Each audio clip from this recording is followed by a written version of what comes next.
I'm Sam Sly.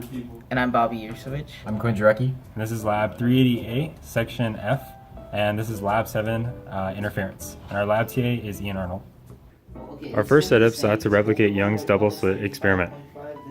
Setup involved a laser source, a polarizer to reduce the output power of the laser, the double slits, and a detector to pick up the fringe pattern on the other side. The live feed of our fringe spacing was shown on this monitor. The separation of fringe spacing, along with the distance between the actual double slits and the detector, could be used to determine the separation between the slits. To ensure the accuracy of our results, measurements were taken at multiple slit to detector spacings. Our data was then used to determine the spacing between the slits.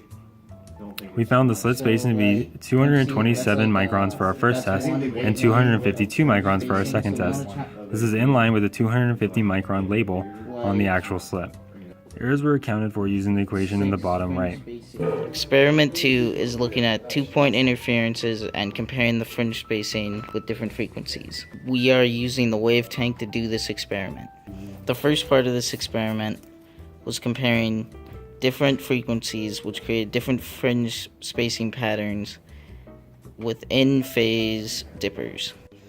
For a separation of 5 wavelengths, we found the frequency to be 8.8 hertz. Here there are 6 fringe spacings at 10.2 hertz. Here's the fringe pattern with 7 at 11 hertz.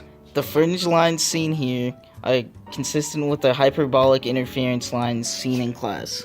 In part 2, we're looking at 2 out-of-phase dippers and viewing the interference lines. And unlike before, these are reverse contrast. Here there are 5 fringe patterns at a frequency of 8.4 hertz. Here there are 6 fringe lines and it occurs at 9.4 hertz. Here there are 7 fringe lines at 11 hertz.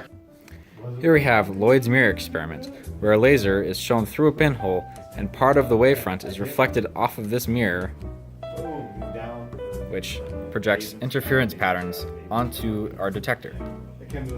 Data was taken by adjusting the mirror's vertical position, which changes the spacing of the fringes. The fringe pattern is recorded by this camera and analyzed on this computer in real time. After saving each of the images, we used the MATLAB program to calculate the spacing between each of the fringes. After averaging data from 5 trials at each vertical mirror position, we plotted the relationship between those positions and the fringe spacing, which gives us the slope of our wavelength.